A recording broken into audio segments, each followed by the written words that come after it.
I am Tone. I'm the founder and CEO of Culture Intelligence, and this is a new global CultureCast. Our ambition is to talk with global cultural intelligent leaders and visionaries to increase insight and applicability in how values and culture can build better business and societies. So today's focus is disruption, it is resilience, and it's leadership. And we know that all disruptions come down to a new way of working for somebody. It's setting new directions and processes for people in the company. And for companies to keep up their performance and growth in the future, you continue to attract the right people, you want to work with the best customers, you want to keep growing your business, then you need an organization that will thrive in this mess. And one thing we know for sure, the more resilient you are, the better chance of survival you have. So resilience is not a new issue, but now it's turned into the hottest issue in leadership development ever. And our guest today started to work on leadership resilience more than 10 years ago and has ever since been an advocate of helping leaders to come back from hard times. He has had numerous international management positions at Accenture and Dell, and before he started his company Leadership Choices, he has written several articles and books on the subject of coaching, resilience, and authenticity, including Coaching und seine Wurzeln, Coaching and its Roots, and my favorite, Resilient Leadership. So, Karsten and I met in Center for Creative Leadership, and today I'm very happy and honored to have him here. So welcome to us, around the world cyclist, entrepreneur, founder, managing partner, coach, and good friend, Karsten Drath. Tone, it's an honor to be with you. Thank you, and I have so much look forward to this, and I know you're busy, so thanks again for being here. And I really want to start with your leadership merits, because I counted 17 certifications. And for anyone who has tried to get some leadership certificates, that's extraordinary. Tell me how that happened. Well, I guess I like learning. It's one of my primary drivers, to learn, to grow, to develop myself. I don't like routines. I like new stuff, stretching the envelope for myself. And I'm also driven by a feeling of it's never good enough. I am never good enough. There's always room to improve, room to learn. And I think that has been a driver throughout my life. It still is. But I think today I can be a bit more relaxed about it. But in the beginning, it was getting into this new field and trying to grasp it, and then to become good at it, and then to, master it eventually. Yeah. So there's nothing really in leadership development you can't do anymore. It's good to know where your boundaries are. There is some things that I like doing, but I also know that there are coaches that are much better suited for a certain task than I am, or for certain clients. And that's also good to be relaxed about it. And I think the good thing about leadership development and coaching and organizational development is that you give the clients the chance to find you, so that they choose, and then they will fit what's good for them. And, so it's a bit more relaxed than that. Yeah. And with experience, of course, that confidence will grow. So if you look at global leadership today, how would you describe what's going on in the world right now? I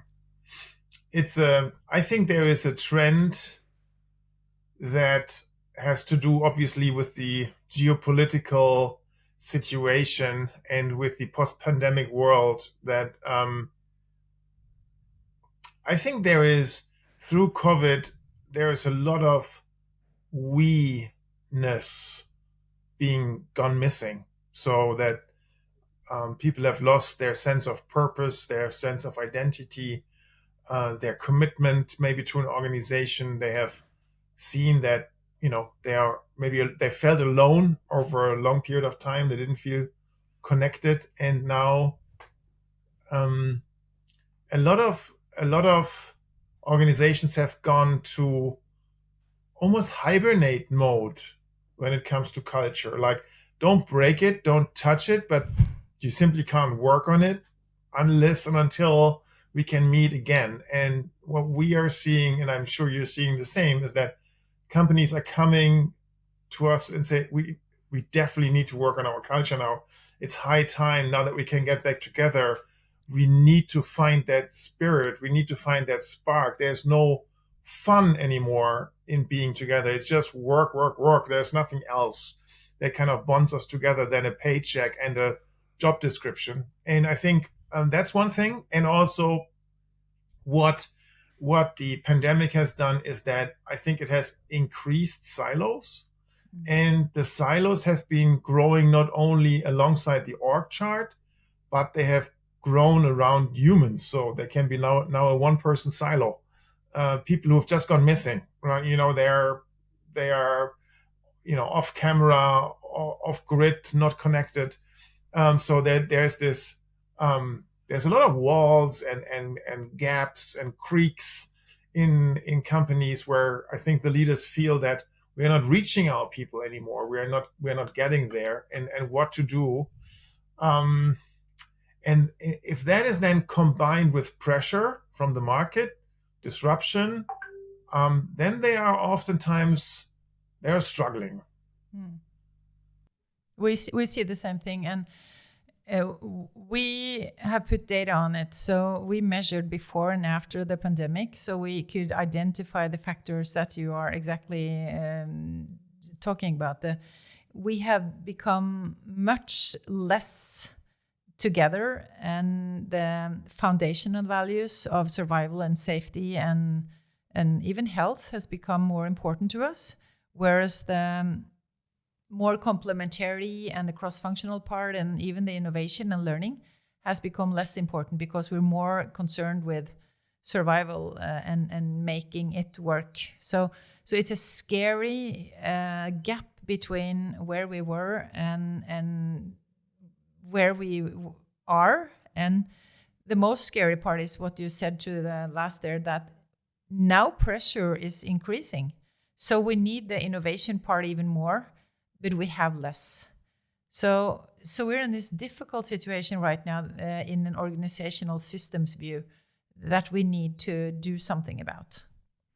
Yeah, and many organizations who are maybe rather hierarchical, I think that they are realizing that in this setting, a very hierarchical organization reaches its limits, simply because with the geopolitical challenges, the supply chain crisis, climate crisis, demographic change, war for talent. I mean, you can pick any crisis that you want. All what is needed is creativity, is working the system rather than working in your silo. You need cross-functional teams, cross-functional collaboration. But if there's no relationship, if there's no bond, then everything is kind of like a machine, a not well-oiled machine. And so I think the good news is that I think a lot of companies have also understood it, or some at least, and they really want to work on it, and they're using the opportunities that they have now. And these are processes that are fascinating. When you can see, when people see maybe that sounds a little pathetic, but that you get together with your colleagues and there's really a bit of magic by being together and that you like your colleagues and that you share common passions and values and goals and then kind of creating energy and creating a spark, and then you can see it in the eyes of the people. That's what I love about the work, if we are able to do that. Yeah. And do you find that in Germany right now, is there a lot of focus on culture? I'm not sure if I can speak for Germany, but there's several changes. So I think on the one hand side, overall, there is in many organizations an understanding of we need more togetherness, we need more collaboration, co-creation, all that stuff. We need less hierarchies. We need flatter organizations. We need less fear in an organization. We need more psychological safety. I think that is a common thread in some buckets of the organizations. In the best cases, that understanding is present at the top layer of the organization, but typically it's somewhere in the middle or in the L&D, in the HR department, when they're farsighted that they see that and they try to work it. But I think that kind of change, it really needs to come from the top or needs to be supported by the top of the organization. And I think that is what limits us. But also, we as an organization, we are changing. So we are now in existence for 15 years, and we have started as an executive coaching boutique. And now we are a little bit bigger boutique for organizational coaching or coaching embedded into organizational transformation processes. So it's a bit more complex, but also that is relatively new to us, if we are honest. We are doing this like 6-7 years back, which is when we started it. But since then, and at that point, it was like a totally new field. Like, what the heck is organizational coaching? What are we even talking about? But now, I mean, it still needs a lot of explaining. But once people see us work, I think the comparison to you guys are no strategy consultants. We get this pretty quickly. But what else are you right? And then I think that is also a step-by-step kind of thing, how that works. Yeah, but it's great work. It's interesting, I think, and I don't think it's by accident, because right now with all the changes, I think the restructuring happens a lot, and for every restructure there's a need to do something different. So I think the culture aspect and the understanding of the organization will increasingly come, and it will reach people like you and us for that matter. And Tone, what we also see, that there is transformations happening without restructuring. And this is something that I really like. That's interesting. The organization has come to a conclusion, like, we cannot, I mean, everything is escalated up the chain, then it's decided where no knowledge of the details is present, then it's filtering down the chain. It's very slow, it's ineffective, organizations are not performing. And then it is great when you have, I would say, enlightened leaders who are not quite sure how to change, but they are sure that they need to change, that they need to transform to a different operating system. And these are kind of great moments for an organizational coach to be part of such a process where there's this openness and also that level of trust that we need to work, and then really to help them reach a different level where they see, oh, now I can feel it. Now I can feel how this is different when there's trust in the room. Yeah, and that's you and I learned about vertical development when we were in CCL, right? And there hasn't been a lot talk about it, but from Nick Petrie and at least you and I, that word and that concept came. And I think what we are needing right now is what you're saying, that the mindset shifts, the walking up the ladder in a more contextual mindset. And I think some of these things are what we are interested in also. So if you were to identify some values or kind of mindset that is needed right now to make this period a good one, what would it be? So I think on the one hand side, if I compare like a dominant system and an emergent system, like the dominant system, like the old operating system, say before COVID, and the new one after, I mean, probably not quite right, but for simplification purposes, I think in the old dominant system, having control, being in charge, oversight, structure, I think has been more important. I think right now, what is more important is trust, space, giving space, taking risks, calculated risks, trying out something new, trying out different ways, I think what we are seeing now is organizations are reaching a new level of wanting to collaborate differently, but they are realizing, I think I need to change in order to be able to do that as a manager, because I need control. I can't let go of control until and unless I've learned to be okay with that or find like a minimum of control that I can guarantee. I find it hard, right? So I think that is the interesting part, where the individual layer and the systemic layer they're kind of intertwined, and people realize they need to grow there. So I think this is how I would characterize it, and that the complexity of the environment calls for fast decisions on the lowest level by empowered people who feel safe, who feel trusted, who feel supported. And that is a very far shot for many organizations to get there. They are still falling back onto this. We need to control it, needs to be reported. We need KPIs, we need OKRs, we need this and that. But some of it is just not controllable in that way.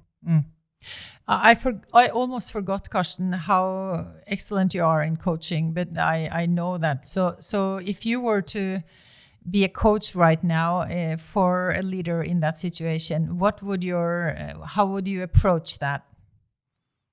Well, I think on the one hand side, trying to help understand what is the comfort zone of that person. So what's okay, right?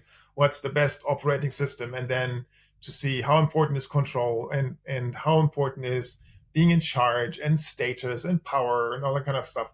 And then also see what is possible in terms of, learning and development. And then the next thing is, where does the organization stand?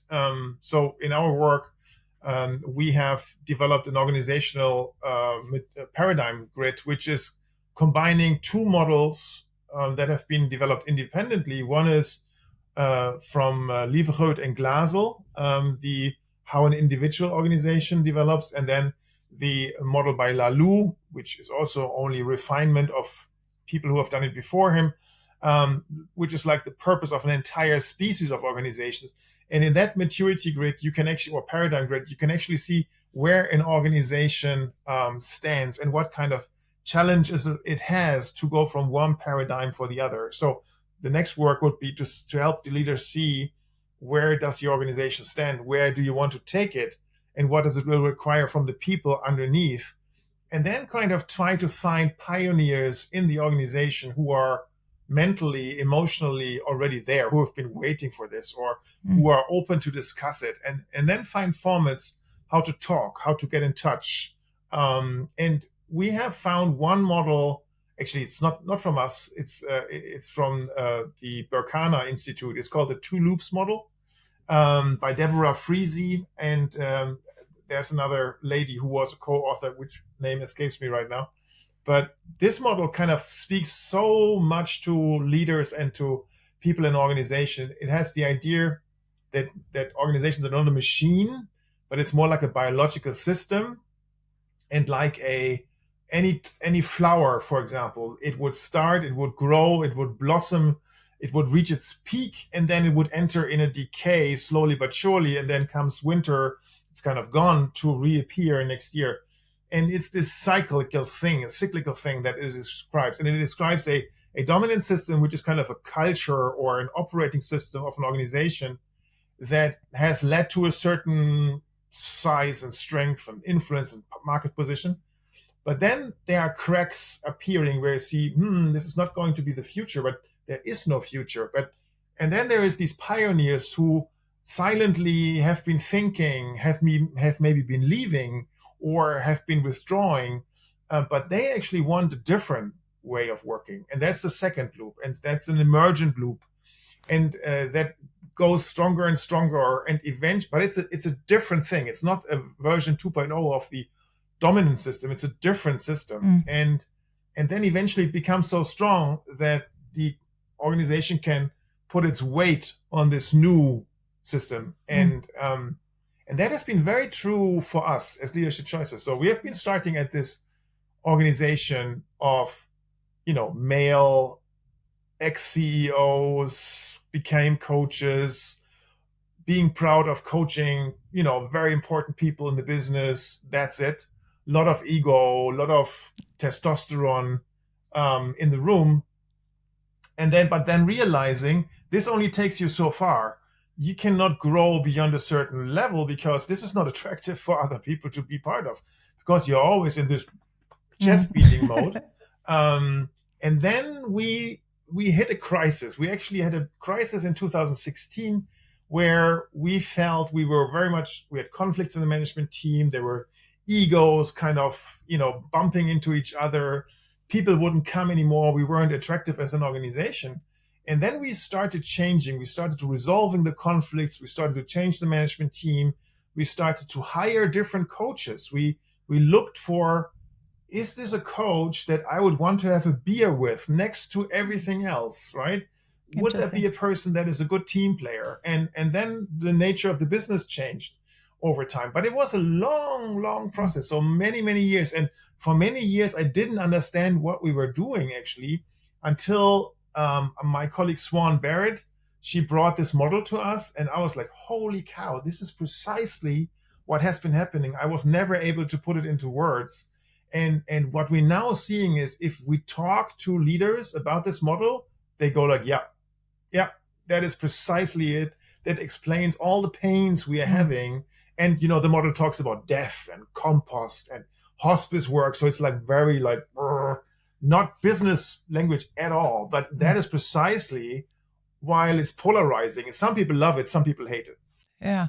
And I think it's really interesting that you say that individuals, it starts with the individual, that someone changes something in her mindset and decides to do something in a different way, and the individual drives the organization more than the organization puts a request to the people. I guess it's both, and that's at least the model that we use. But the power of the individual, I think, is fascinating because once she decides to put other or new values into action, something will happen.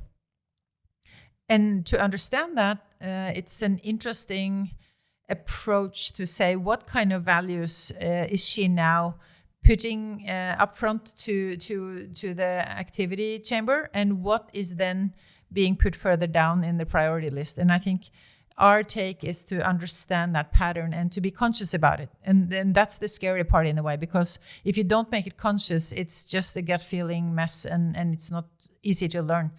So that takes me into the resilience part, because I know that's your field, and I've always been so curious about what is it, and can you just take the executive summary? What is it really about resilience? So the term was coined in the 1950s. Before that, resilience was used to describe the capability of physical objects to withstand an impact from the outside, not in terms of toughness, but in terms of elasticity. And then many people, one of them being Emmy Werner, did groundbreaking empirical research, a longevity study about 698 kids born on the island of Kauai, which she studied with her team over 40 years to find out when people thrive, even if they come from adverse circumstances, when it comes to family and everything. And her findings, the basic findings, were that there is something in us that can be seen as almost like a emotional and psychological immune system that helps us to bounce back when we get impacted by crisis, by adversity, setbacks in life. And this is when the term moved from physics into the world of psychology. And then from there it expanded further. And now you can't read any newspaper anymore without anybody talking about resilience. But now it's get blurry again. And what leaders are confusing today is they're confusing resilience with toughness. And this is the first thing that we do in every speech, in every workshop, to say, hey, there's a difference. Resilience and toughness are not the same thing. You can describe them differently. So that's number one. And then if you talk about organizations, then obviously the next thing is that there's something like resilient leadership. So there's a way to lead that rather fosters resilience, and there's a way to lead that is rather abrasive to resilience. And then there are elements like a resilience field, which is kind of the team. You can have like a very dysfunctional corporate culture, but a very active resilience field in a team with a, maybe great leader, great team spirit, us against the world, that kind of thing, which keeps people healthy and motivated, even though the environment outside can be gray and dark and negative. And then I mean, that is my journey over the last 10 years. Was there's the question, so how can you build an organization that is resilient? How can you build, what's the cultural element, but also what are other factors that play a role here? And so it's a whole of a lot of things. I have to go back to some of the first sentence you said. There is something that we have inside us. What is it? I need to know what it is. I think it is, on the one hand, so I think so two things. The first thing is there is an element of resilience that is based in our personality. So our personality consists, to simplify it, consists of traits. Traits are behavior patterns that are stable over time, right? And if you look at, for example, the 5-factor model, which is considered the gold standard in personality psychology, there are 3 major traits that correlate with resilience, one being the need for emotional stability. So in other terms, if I have a low need for emotional stability, then I have a bit of a thick skin. I'm not easy to be criticized or stressed or hurt. I'm stable when it comes to that. So that's number one. You want high values for extroversion, simply because when you're extroverted, it's easier to talk about stuff to people that you trust. It is easier to take charge. It's easier to get physically active. And that is the second one. And the third one is the openness for change, the openness for new experiences, meaning when you're thrown into the cold water, it's easier for you to swim because you actually like cold water, kind of, right? And so you're embracing it rather than fearing it. And this is the traits. Now, the traits are only one component of resilience. So that means we call this raw resilience, raw in terms of uncooked. It's nothing that you have learned or did something for. You're born with it. Yeah, it's just there, right? And then there's the learned element of resilience, which is the so-called habits. And the habits are kind of micro strategies that you have developed over the years, consciously, unconsciously, but which became part of your competencies or strategies or rituals, like how do you start a day, sport, meditation, food, journaling, having a good touch with your biography, with your own life story, having a purpose, having people around you that you trust, maintaining positive relationships. So there's a raft of different things which we put together in the FIRE model, executive FIRE model. So in a nutshell, personal resilience on the lowest level is a combination of traits, which we can't change, but it's good to know. Our biography, which is our story, which we cannot change, but what we can change is how we look at it. And then it's strategies, rituals, coping mechanisms that we have made an active part of our behavior repertoire. That's exciting. I read in your book that it's a brilliant book, by the way. So I learned a lot from it. And I read somewhere that some of the characteristics from a really resilient person is also similar to a psychopath. Let's say resilience, the factors that correlate with resilience are factors that correlate also with success. And they also so for example, and they correlate also with psychopath. Doesn't mean that a resilience person is a psychopath person. But for example, if you think of a person with a very thick skin, so somebody that has a very low need for emotional stability, think of a fighter jet pilot. I mean, they do the scariest thing in the world with, a huge speed, landing on a piece of metal in the ocean, right? And stuff like that, and being cool about it, having like a pulse of 80 or something. That is very close to a psychopath in one element, right? But you need many other elements to add to that are very dysfunctional and sick. And this is why there's some overlap. Okay, yeah. But it's just a fun fact, I think. And it's interesting to look at it as a mix of what you say, something you're born with. And in my understanding, also some values that you can decide to have in your life to activate when things get difficult. And so I'm curious, can resilience be trained? Absolutely. So in the essence, it's like so the important thing is it is values, or it can be values, but those are values translated in actions. If I have a value of fitness, then the action is do something for your fitness. If the value is introspection, well, great. Then the action is journaling, right? So there's always a translatable thing. And the thing is, even when I'm sad, even when I'm depressed or when I'm anxious, that I can start doing these things, and I will not feel better immediately, but I know that over time I will feel better. I will make myself, I will work myself out of that. And having that proven that to you over and over again, to know, okay, in this situation, this is the time where I need to start changing, or where I need to start emphasizing this behavior. So it is always actions. So it sounds to me like if I wanted to be more resilient, I need to be much more aware of where I start, and then I can make some decisions on what would make my life better. Absolutely. So we have a way to help leaders position themselves. So there's a 2x2 matrix, and the axes are self-management and self-awareness. So, and these are 2 dimensions from Daniel Goleman's definition. I was going to say it's the EQ model that we work with in. If you think of self-management, this is impulse control, grit, perseverance, motivation, commitment, all that good stuff. Stuff that a leader needs, no question about it. Self-awareness, introspection, listening to your inner voice, gut feeling, reflection, right? All that stuff. That's the horizontal axis. If you now do the 2x2, you get 4 fields. One is tough, one is resilient, right? But then we have low self-management, high self-awareness. That's what we call ambivalent, meaning I know precisely that I should do sports. I know precisely that I should sleep more, drink less. But I don't do it. Right? But I don't. I don't. Why? Yeah, why is that, right? And then there are obviously those who have, low self-management, low self-awareness. We call them derailed, simply because they are a risk for themselves and for others around them that they lead.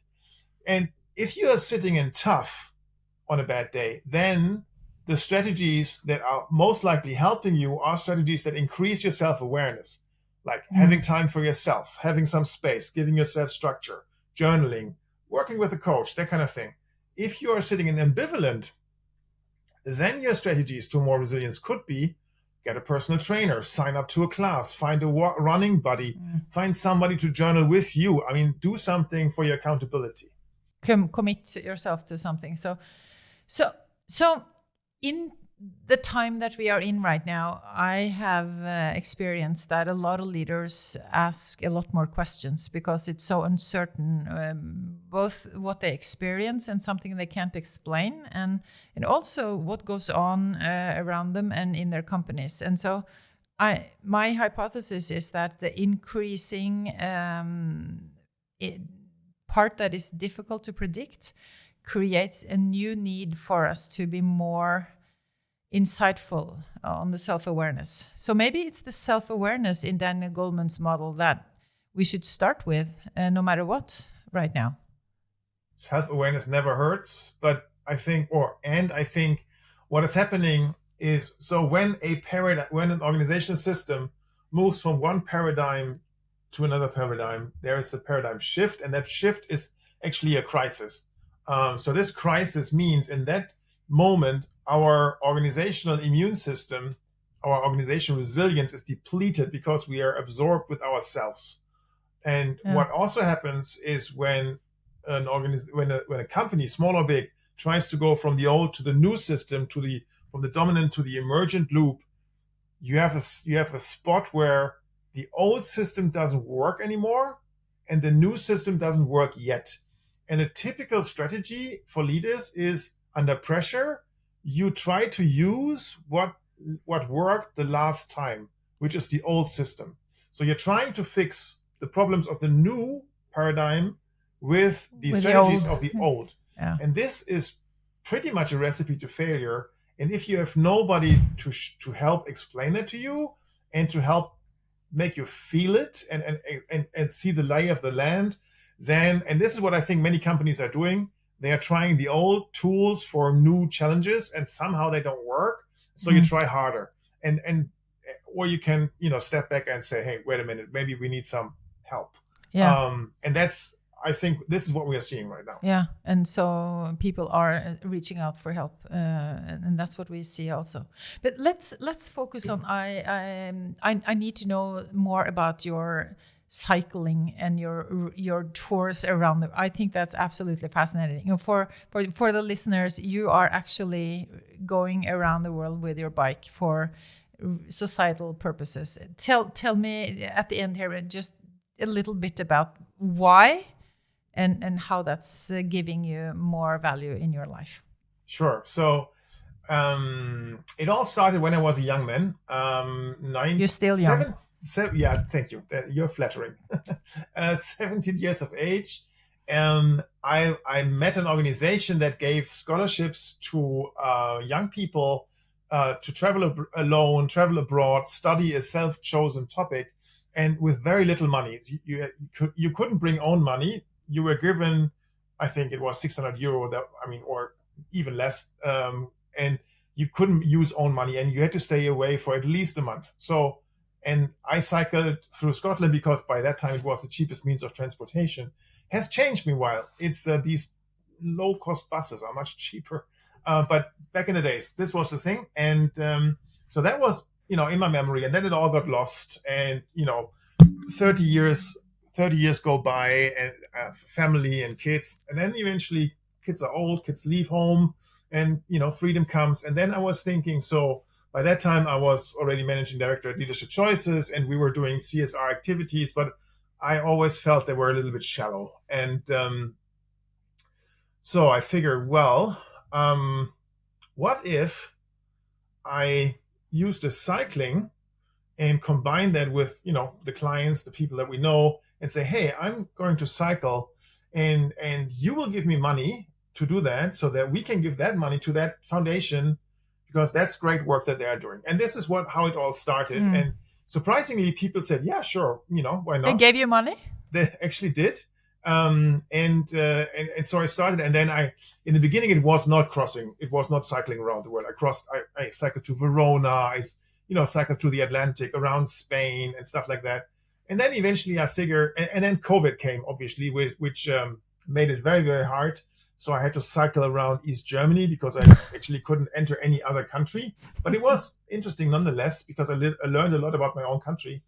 And then 2 years ago, I went to the North Cape simply because Sweden was the only country around Germany that has open borders, hoping that the Norwegians would be kind enough to let me in, which obviously was totally overstating my possibilities. But I was lucky. Literally 4 days before I reached the border, the Norwegian government decided to accept digital vaccination IDs, which I luckily could organize. So I was one of the first tourists to enter Norway back in 2021. Okay. And then I reached the North Cape. And fantastic. And then somehow I felt like, so what do I do next? And then I said, so what are you the most afraid of? Well, I figured cycling around the world, that kind of scares me. So I said, well, that's the plan then. And so this is the project. So I'm now in Canada this year. I'll continue cycling through Canada. I was in Western Canada last year, ran into bears and logging trucks, and the most friendly people I've ever met in the 12 countries that I've cycled so far. And then something happened in Germany.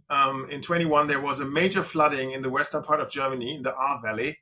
And a lot of people drowned, which is, 150 people died. A lot of people committed suicide because of the severity of the tragedy of the event, which is something that we're not used to in Germany. And it was very close to where I come from. So I had some personal relationships to that. And I figured we need to do something about that. And so the flooding was in July. I figured we can't do anything now as an organization. Nobody wants a coach when your house just swam down the river or whatever. So, and then it came November. And so I started reaching out, making contacts, finding an organization that, was very close to our values, or we are to theirs as a local aid organization. And then we started coaching them and helping them, and, also working on actual work sites, helping people to rebuild their houses, to be able to move in again. And that was very fulfilling work. And then my colleague and I, Uwe, who are co-leading Leadership Choices, we figured, hey, we need to start a foundation, and we need to start a foundation to bring this into professional terms and clean terms in terms of money. Because as a company, you know that, Tone, you're always under this suspicion. Why are you working for free? What's the back thought? The trust factor. And so we started the Cosmic Foundation last year. And the Cosmic Foundation, the intention is to help NGOs buy money to get free access to coaching, leadership development, resilience development. And that's what we are standing for. And now I've devoted this cycling around the world to the Cosmic Foundation. So all the donations, 100%, goes into the Cosmic Foundation. It does not finance my trip. The trip I finance out of my own pocket. So the idea is really to give us a budget so that we can help NGOs that work towards a better world to actually get help. That's a fantastic idea. And is there a way people in Norway can contribute? Of course. So there is a website. I can share the link with the listeners here. You can put it in the show notes. So it's around around the world by bike.blog. And it's in English. You can see the updates there. There are links. There are short videos, and it's a bit of my travel diary when I'm on the road. Yeah, that's really interesting, and I'm so excited for you. And I remember you reached out when you came down from Nordkapp. So I was just sorry I missed you there. But next time, if there is Oslo on your trip, I definitely insist that we talk more about this. Yes, ma'am, sir. Yes. So I'm gonna sum it up and let's see if we can put one good thing for leaders out there. What would be a really caring advice for them right now in tough times? I think it's always a good question to ask yourself, what kind of marks do you want to leave as a leader? And because that question directly brings you away from your own ego and your own success and your own status to what do you want to do for your family, your kids, your community, your team, your country, the world. It depends on the scope where you want to work at. But I think a leader should have, and what we need in the world today are leaders that want to be more than just successful, that want to be successful in the way that the next generation and the one after that still has something to live with. And I think that is this mindful capitalism, this, that's something that I think needs more doing. And this needs to come from being left-winged or eco-activist to mainstream. That needs to be a common understanding, like a consensus for all business schools, for all leaders. And it's not. I mean, I'm teaching in business schools. This is still very much, Milton Friedman. Get the money. Yeah, exactly. So business of business is business. And I think that can't be the case. That needs to change dramatically in all managerial aspects. And so I think that's the starting question. That's the question.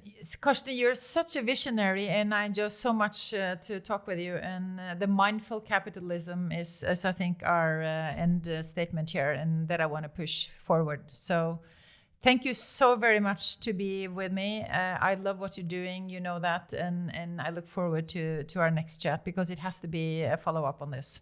Thank you, Tony. It was a pleasure being with you. Thank you for the time.